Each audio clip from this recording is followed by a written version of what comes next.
Timmy, breakfast. Oh, Dad, cereal again? Can't we get something hot and different? The next morning. Timmy, breakfast. What's this? It's hot and tastes super sweet and sugary. Well, that's Johnny P's cream of rice. Has your family tried it, Johnny P's? Oh, has your family tried it, Johnny P's? Oh, Johnny P's cream of rice so filled with sugar it tastes so nice. Oh, has your family tried it, Johnny P's? Johnny P's cream of rice. For now, only sold north of the Mason-Dixon at a fine food store near you. Johnny P's cream of rice.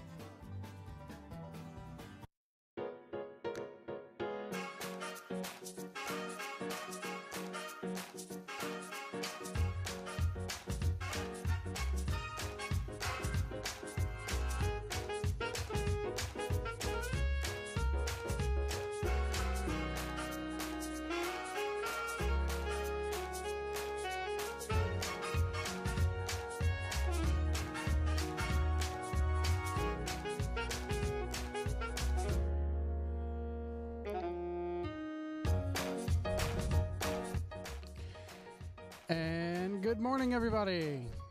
Feels weird saying that, man. But thank you for joining us, whether you're listening to us live. Hop into the YouTube channel, chat room, or Twitch chat room.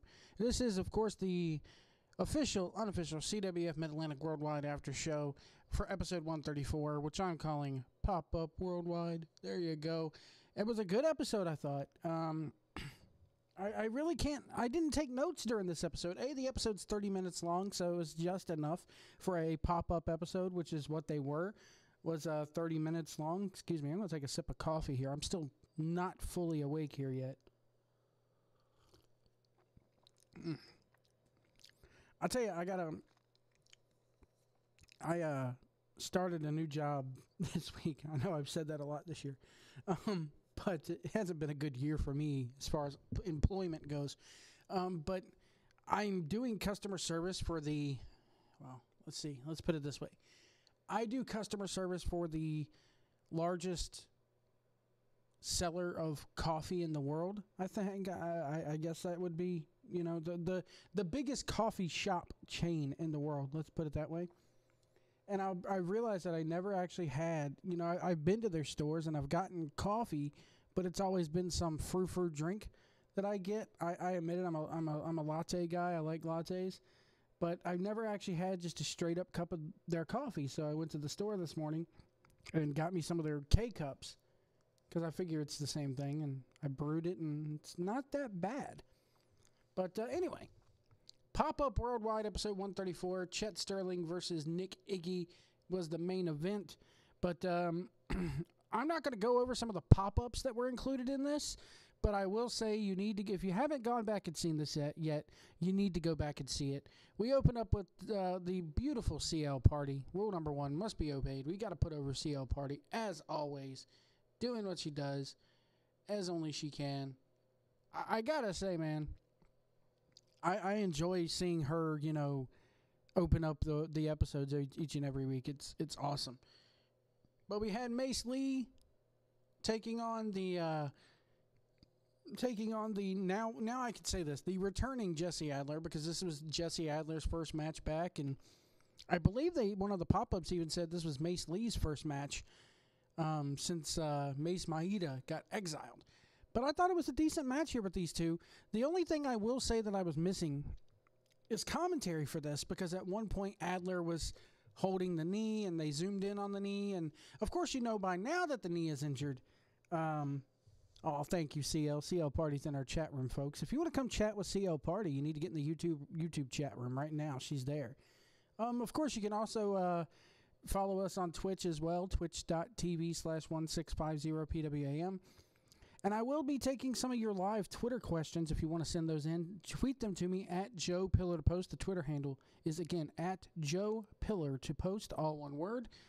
And we'll answer whatever questions you guys have if you want to send those in. We are going to be starting to do this live each and every Wednesday at 9 a.m. I may push the time back to 10 a.m. because a lot of people were complaining about, it's 9 a.m., I'm still sleeping. Get your asses up, listen to the after show, then go back to bed.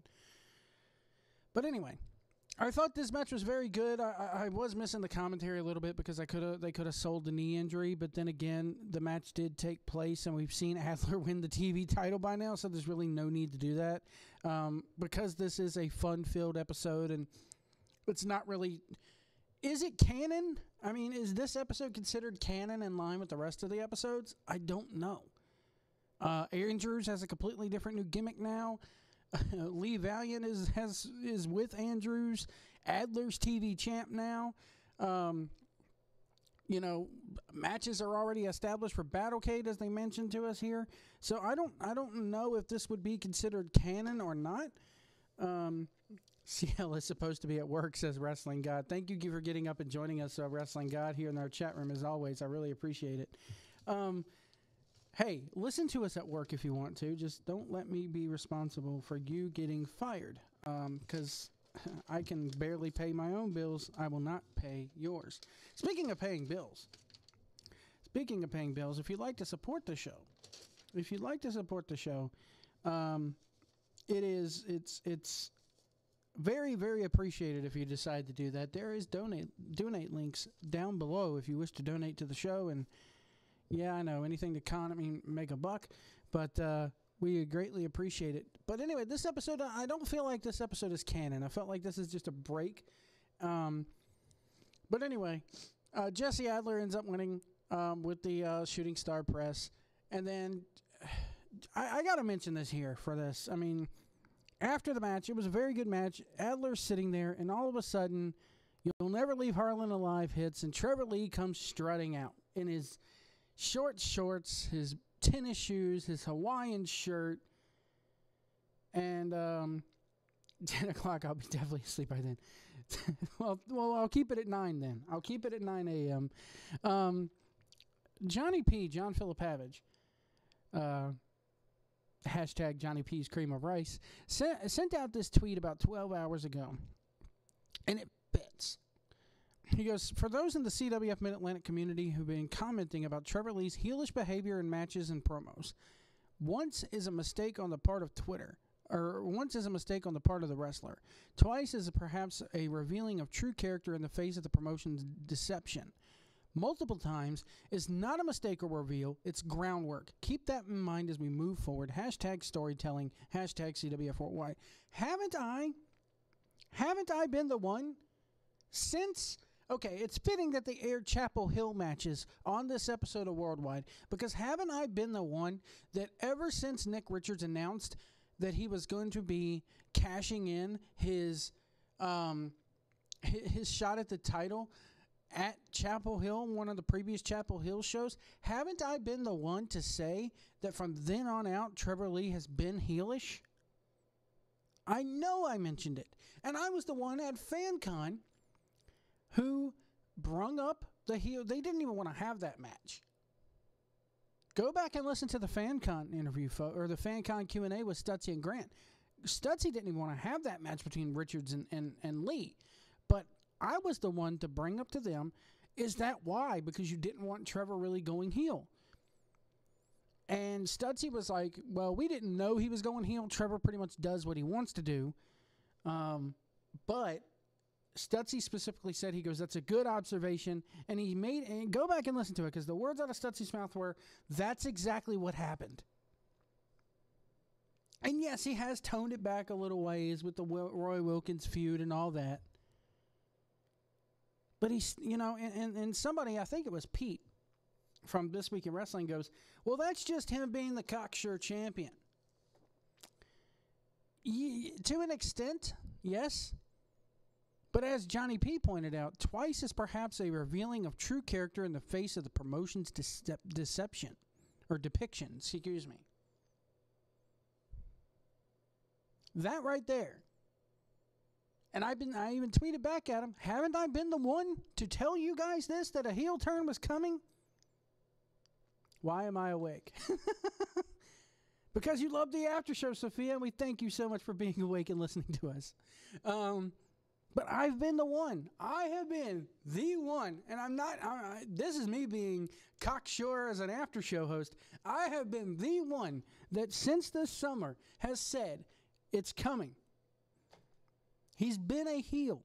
And then on this show, coming out the way he's dressed, the way he's walking, oh, I can interrupt anybody I want to. Oh, hey, everybody, give it up for Jesse Adler. He's returning. The way he says it, his mannerisms when he comes out in this episode, I just want to smack the guy if I could get away with it. It's a heelish move to me. His mannerisms are kind of heelish. He's cocky. He's brash. I don't like it from him. It's going to be curious to see, and it's going to be curious to see if they do this again going forward. He isn't a heel. No, you don't want him to be a heel. That's the problem. But his mannerisms, what he's been doing lately, it's getting a little bit too cocky for me. It's a slow burn.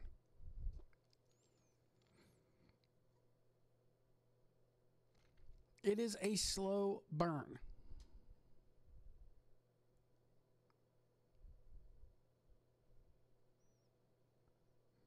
I believe Johnny P even further put on Twitter here. Where is it? This Trevor Lee walkout and behavior is very interesting. I didn't know this had happened prior to my tweet 20 minutes ago, but it's more evidence. Slow burn, people. Also, the interest of the fan. Also of interest is the fan reaction in Chapel Hill. They looked at him like, "You're not Snooty Fox."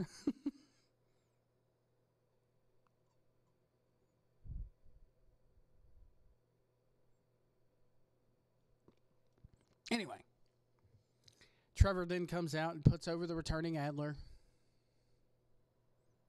Adler then just disappears, I think. Adler, and the look on Adler's face kind of sold it. Like, okay, thanks. And then he does another dick move. Hey, everybody, it's my birthday. Okay.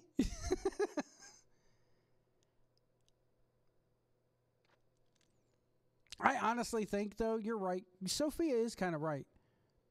The Gibsonville faithful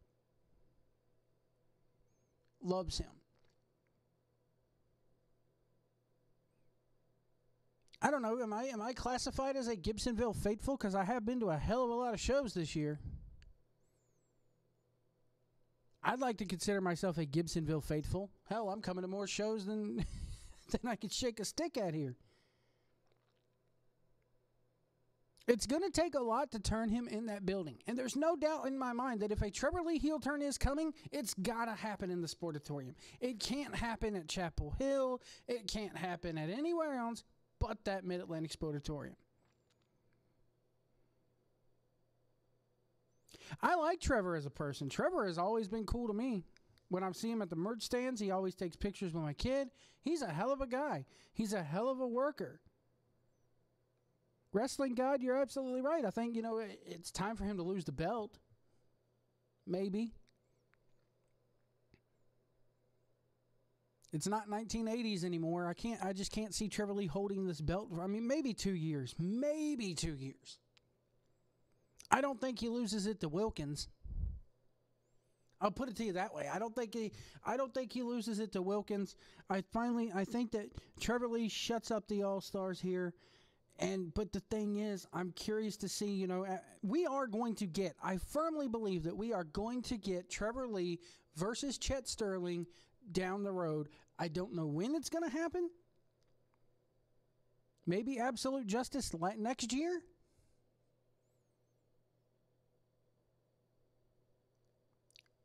Does he has to cash it in before the next Weaver Cup finals, but I firmly believe we'll see that match, and I think when we see that match, I said before, it's just going to be babyface versus babyface. I don't think it's going to be babyface versus babyface.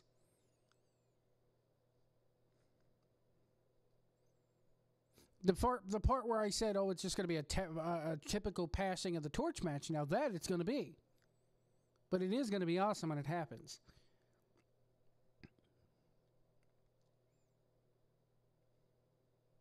Now, as far as Battlecade goes, I don't know why they've... The whole Trevor Lee, Roy Wilkins thing with the brass knuckles has only been happening for like maybe a month or two.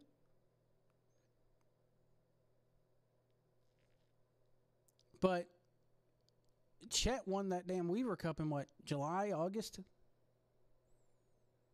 That's about 6 or 8 months. Maybe not quite that long, but you get my drift here. They've had a lot more time to build up in that feud, and they're still building it. I mean, there ain't nothing wrong with a good, like Johnny P said, slow burn. But him coming out, hey, it's my birthday, and the crowd is just like, okay. And he's sitting there, and then all of a sudden, Eric Andrews and Lee Valiant come out. They cut a promo.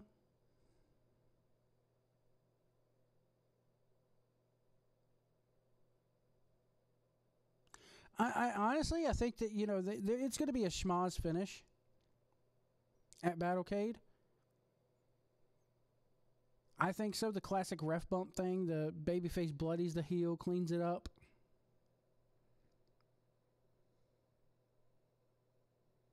That could work. But I think we deserve, I think we'll probably get a clean finish here at Battlecade. One thing CWF is not known for is muddy finishes like that. I mean, they can do some. They've done some before, but I think at Battlecade you have to give them... You have to give it, clean wins, I think. Not all the way across the card, but in that main event, I think we're going to see something clean. And it's going to mean something. It's going to be a heck of a match. They're going to milk it for everything it's worth like they should. We're going to see brass knuckles involved because people forget it's no DQ. So, anyway, Rick Converse comes out, makes a save here on Worldwide, and we get Lee Valiant and Eric Andrews versus Trevor Lee and Rick Converse. The aftermath.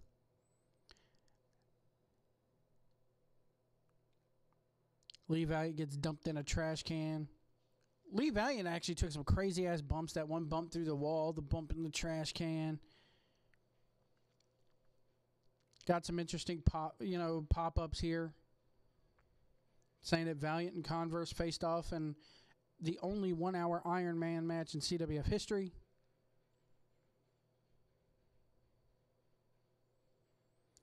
But it was an okay match. It was an okay tag match.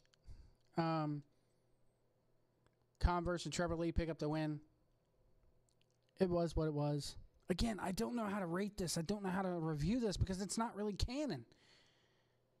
We get a behind the music preview. And it looks like Grant's a big fan of Johnny Cash and Willie Nelson. Who isn't? So they're encouraging you to go pick up one of their records in stores June 9th. Ooh. And then we get Nick Iggy versus Chet Sterling here. And the one thing about the pop-ups is the Nick Iggy nicknames went on forever. And it kind of started taking me out of the match. It really did. It sat there and made the match seem longer than what it was.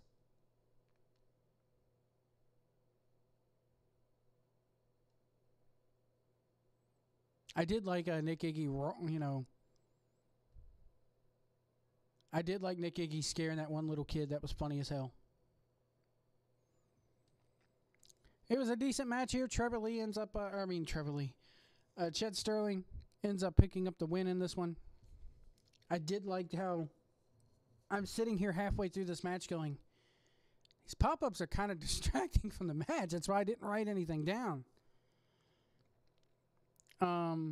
But the moment I start thinking that, a thing pops up on the screen. Some might say this is taken away from the matches, but don't worry, we're going to have one where it's no pop-ups, just the matches so you can enjoy it. I was like, they know what we're thinking before we're fucking thinking it.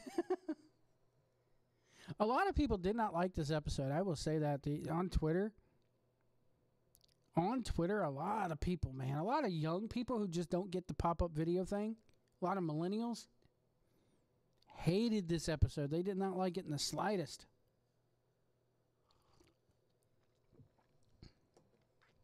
My thing is why. I thought it was a great concept. As a once-a-year thing, this would be great. Maybe I know Grant. Grant does a lot with the images of the year, and it's probably his most painstaking thing besides the Rumble, or right up there with the Rumble. But I would say maybe instead of images of the year, do like a pop-up video thing for the year. That would be super long, though. That's an episode of WorldWide in and of itself. But I think I like the images of the year better. As a once-a-year concept, though, this thing is awesome. I like the pop-up video, pop-up WorldWide concept.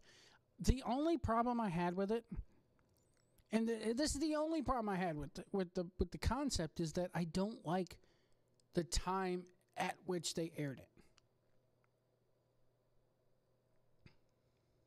I can't stand wrestling without audio commentary besides being there live. I like but the pop-up thing is your commentary. And I even asked him, I said, is this going to be re-released with commentary? And the answer was no. They did not record commentary for these matches. They did not want to do commentary for the matches because this was always the concept all along, is that these matches were going to be for Pop-Up Worldwide. And are you trying to kill Grant, says CL. I'm not trying to kill Grant. I'm not the only one that suggested the year in review pop-up thing. I'm not the only one that suggested that, but images is enough for me. I like the images of the year. He's got his work cut out for him this year. Golly. But the pop-up worldwide thing, my thing is maybe they should have done this back in like September or October or something like that. Don't fuck with images. That's right. I like the idea of the pop-up concept. I don't like the time in which it was released because, okay, these matches are now a couple months old. B, to me, it disrupts the flow of the road to Battlecade. To me, this block of shows, once you get from the Rumble on, in my opinion, again, just my opinion, if anybody gets to kill Grant, it's going to be me or a ref. In my opinion, once the Rumble gets here, everything Rumble and onward, or even maybe the Battlecade before the Rumble and onward, should be, should just click. It should be one, bam, bam, one after another. It should be canon. It should be one long story. Nothing hokey. Maybe you get the Halloween and the Christmas episodes, get a pass in there. But to me, there should be no interruption. It should be one you should be able to sit there and watch it back to back to back like Star Wars. Or like a Lord of the Rings. Something, you see what I'm saying? Like it should not be, this to me disrupts the flow. That's the only complaint I have. I like the show. I like the episode. Maybe it should have been Worldwide episode 130 or 125, something like that. Or release it sometime outside of that window. Maybe maybe they could have waited until January to release this. I still would have been okay with it because it doesn't matter when you release these matches because this was the concept for them all along. It's not really canon. 15-minute images. I think it was CL Party that put out on Twitter a couple months ago, images of the year is going to be like 100 minutes long. That's enough. Images of the year is going to be an episode of Worldwide next in and of itself.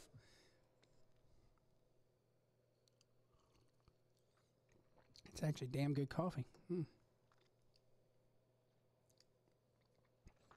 But I think that, they just,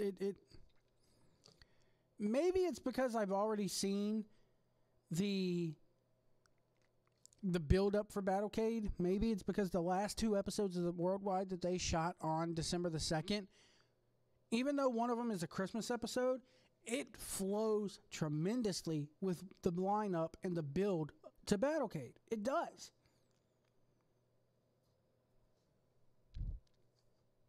They're filming Battlecade on December 30th, and I think they may show that on January 3rd in its entirety. If that's the case, 20th and the 27th is the build-up to it. I don't know what they're going to do next week.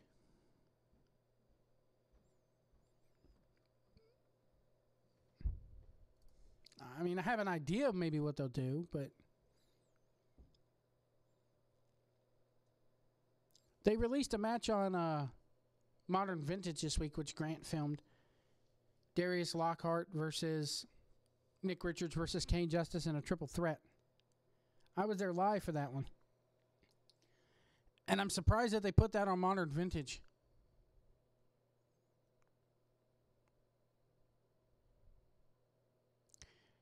Crazy thing about that match, I have a story about that match, but I'm going to wait until the after Battlecade episode. The Battlecade after show. You're not going to like next week. Oh, Lord. Why? Is there no CL party on that episode? Does it disrupt the canon to Battlecade even more? Like that, the run to Battlecade, the road to Battlecade?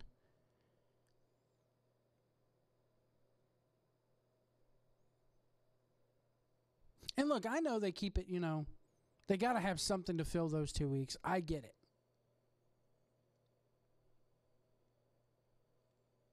Like I said, though, I just think from the Rumble on, it should flow like one big story. From that Rumble to Survivor to Battlecade. Because you have 3 big shows back to back to back.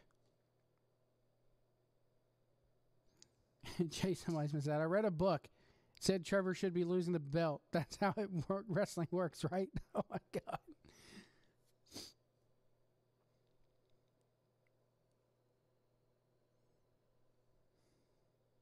I don't think that's how wrestling works, but I do think it's... like I said, man, I think the heel turn's coming. I do think the heel turn... 2018. Sometime in 2018, and I know that's a big, long time frame, but I do think that's coming. Sometime in 2018, we are going to see a Trevor Lee heel turn. Lee Valiant leaving his boots in the ring was also a Modern Vintage. Yeah, he lost. It was him and Damian Wayne, wasn't it? I didn't get a chance to see that match, but because I ended up having to leave early. But I think it was him and Damian Wayne. I didn't see the Modern Vintage episode yet. It was career versus career. But Lee is still sticking around as a manager. It looks like for I mean, he hasn't been there with Richards, but he's on the campaign flyers.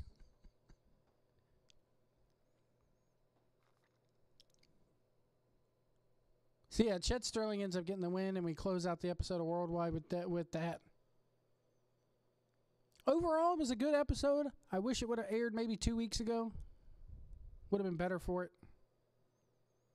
I know it's kind of hard to go like that in canon when you're not guaranteed to run a show every 2 weeks, especially during this time of year. Their last show was December 2nd. They got a 3-week break. I mean, I full well expected an RGL show maybe on the 16th, but we're not getting one. But, I mean, I don't know. They're going to run one on, the 30th. And then their next show, I think, is January 13th. And then on the 27th, I believe they're back at Chapel Hill. I don't have CWFtickets.com here in front of me, but if you haven't gotten your Battlecade tickets yet, you need to go ahead and get them. I will tell you that right now. Do not wait to see if you could get tickets at the door. Do not wait and just buy a ticket at the door. You will not have a chair. That's why I got my Battlecade tickets like the day they went on sale. I got mine. I learned my lesson last year. CWFtickets.com. Battlecade comes your way from the Mid-Atlantic Sportatorium on December 30th. A special bell time of 7 p.m., which means doors will probably open around 6:30. It's usually how they do it is a half an hour before. Your card for Battlecade is the following. I did a predictions video. Sounded a little Matt Hardy there. Predictions. I did a predictions video. That is up there on the Twitter, on the YouTube channel, here on the archive. It's Cool J's fault we don't have an RGL show. He's not available to be killed that day. So we can't have an RGL show.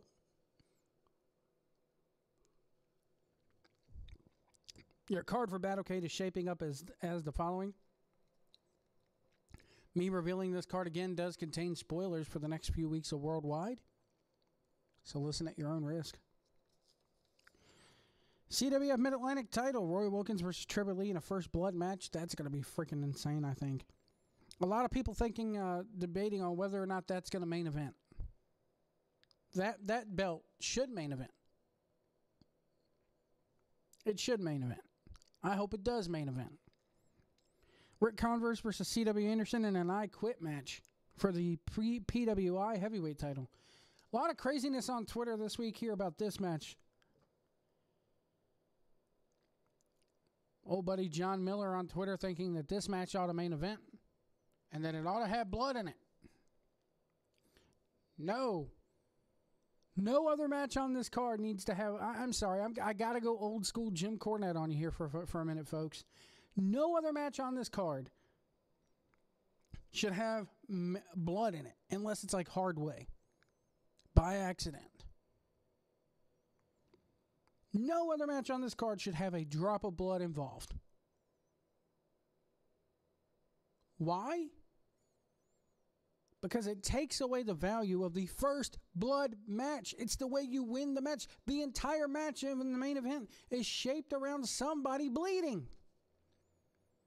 If somebody's bleeding buckets in the match before it, what the hell do you have to look forward to?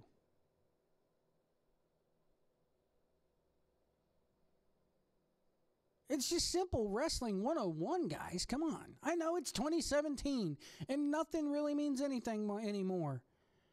We got people doing dick flips. We got people wanting to sell splash zone seats where you take a 5-minute class on how to catch a dive. We got people, it's just, so, yeah, nothing means anything anymore, but this needs to mean something. And CWF is different than all that bullshit. Yes, we can have ha-ha things like pop-up video or pop-up worldwide and CL Vira and all that, but it doesn't really take away from the overall flow of the product. It doesn't cheapen it. There's no, and then C.W. Anderson, amid all this, C.W. Anderson pops up on Twitter and goes, "Oh, there will be blood in this one." I'm like, well, shit. Why not just let him main event it? And that's no disrespect to CW. He's trying to further the feud and trying to sell tickets, as well he should be. That's what wrestling Twitter should be used for, in my opinion. Hell, the Kane Justice Nick Richards feud started off on Twitter. We got a match happening January 4th that started off on Twitter. Then it's going to take place in the Tokyo Dome.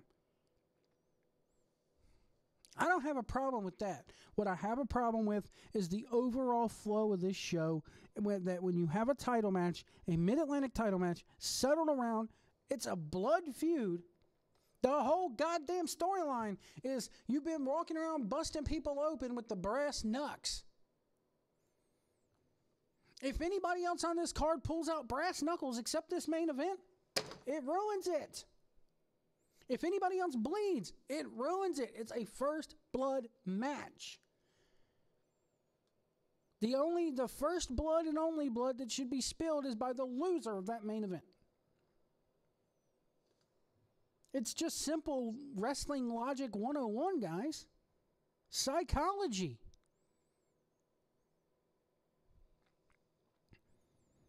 CWF tag titles, the Dawsons versus the Sandwich Squad in a last man standing match. Now, the way I think this match is supposed to work again is both members of the team must go down for a 10 count.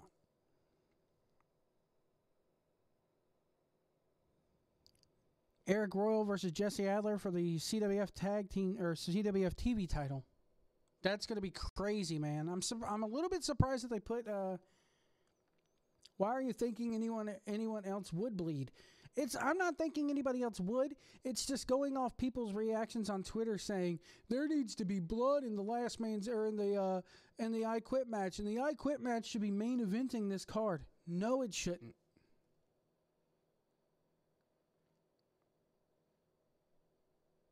And I know, like I said, C.W. Anderson putting that up on Twitter like he did doesn't mean that they're going to bleed. It's just the fact of wrestling fans sitting there thinking every match on this card needs to bleed. It just doesn't. Sorry.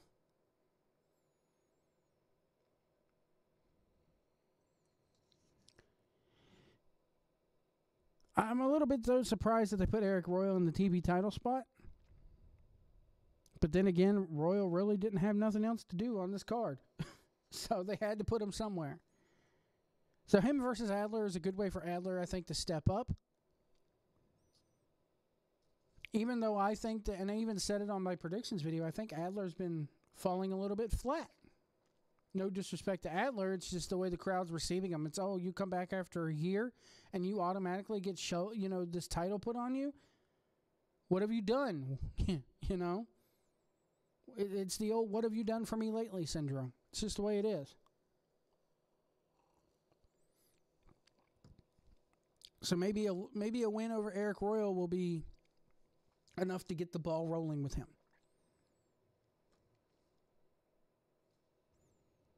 PWI Ultra J Championship. Logan Easton LaRoe defends his title against the returning Andrew Everett. Andrew Everett is going overseas in January for Noah in Japan. It'll be curious to see if they put that title on him and then have him go over to Japan, again, because Adler hasn't been there for, golly, man. He was there for like the first part of this year, and that was it. I was expecting him to be like a surprise entrant in the Rumble. Maybe you do a surprise entrance in the Rumble, and that further dictates why you get a shot at LaRoe. But Adler's going to bleed in this match.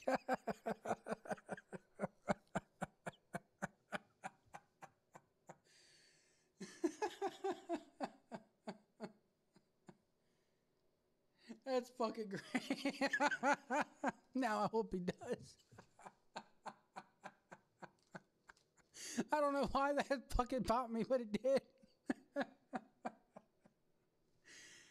It's just the way it just popped up. Adler's gonna bleed. I'm not excited for the Logan Easton LaRoe versus Everett match. I'm not that excited for it. They do a good way. They do a good job of setting it up. They do a good job of building it and explaining it. It's going to be good. Logan is awesome. Everett, of course, is awesome. The crowd's always going to pop for Andrew Everett. He's got a hell of a lot of history there. So, for the RGL title, the match that is going to kick off Battlecade, it's Mike Mars versus the Dirty Daddy. It's the finals of the RGL tournament. It's for the RGL title. I think this match is going to be awesome. It's going to be a hell of a kickoff match. It's going to set the pace. It's going to set the tone for their biggest show of the year. Kane Justice versus Nick Richards is going to be freaking off the charts. I'll say this. I'll go ahead and say it now because I got this card sitting in front of me and I see Nick Richards' name. I have it written down. Brad Stutz did a Q&A a few days ago or about a week ago on his Twitter page. He did just a random Ask Me Anything About CWF Q&A. And one of those questions was about Nick Richards. And this is no secret because they said it before. But one of the things Stutzy said about Nick is that he's paranoid and sometimes gets too much inside his own head and his confidence lacks. If there was ever a match, and I love me some Nick Richards. I did an interview with him at FanCon. Feel free to go back and listen to it here on the channel. But if there was ever a match that Nick Richards needs to get it together for, it's this one. And I know, stupid Mark, who are you to say that? It's called I'm a fan who wants to see this promotion and see this show be the best that it can be. I want every match. I know it's not going to happen. But I would love for every match on this card to be a match of the year contender in everyone's eyes. As it should be. It's the biggest show of the year for this promotion.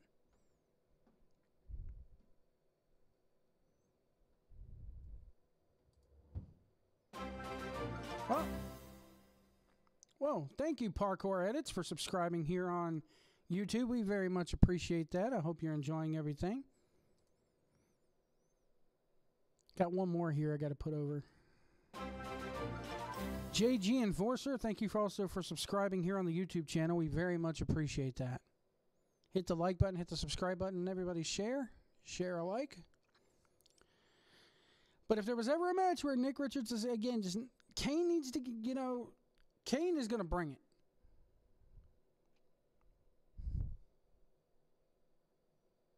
But Kane versus Nick has the potential to steal the show. On paper, it's a good match. The promos that these two cut on each other leading up to Battlecade are awesome.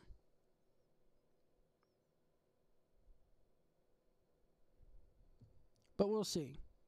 We have a scramble match as well for the golden ticket. The Kane versus Nick match is the only match on this card that is not for a title or something else. It's the only straight up match, and it doesn't need to have anything. That's the thing. It doesn't need to have any stipulations. Kane versus Nick doesn't need to have a title. That's that's how good they set this up. For the scramble, I think I have written down here Eric Andrews, Michael McAllister, Ethan Alexander Sharp. Maybe Otto Schwanz is in there. Maybe Ray Kandrak shows up in this one. It will steal the show when Nick bleeds. It's going to ruin the show if Nick bleeds. That's Jason's dig at me here. Jason in the chat room is every match now is going to be bloody. The canvas will be stained red by the night is over. It's going to look like a 2002 Ring of Honor canvas. Remember those red canvases that they used to have?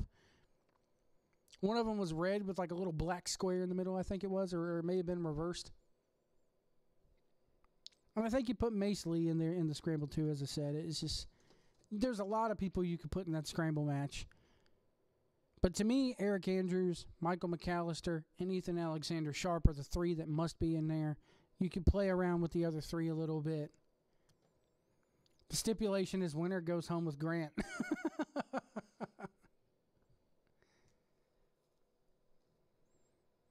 Maybe the winner gets to go to Buffalo Wild Wings and not pay their bill.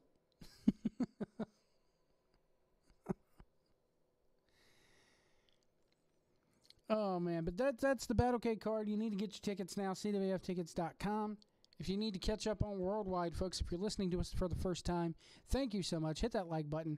Hit the subscribe button.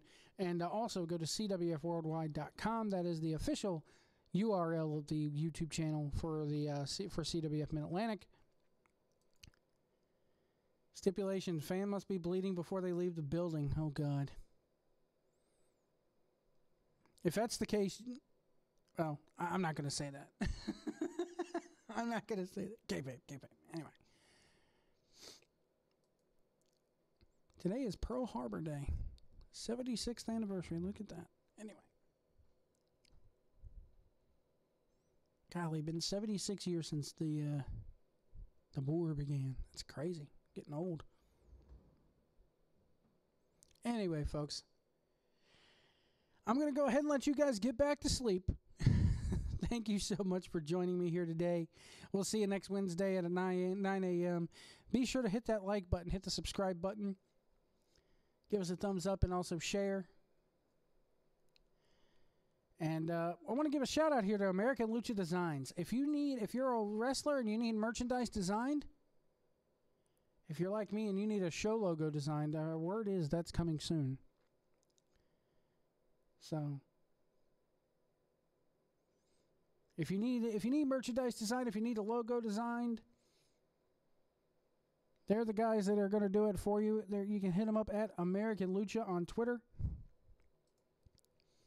And be sure to give those guys a follow and give them a look. They're nice guys. Mario and Jason are the two guys who run it. They're nice guys.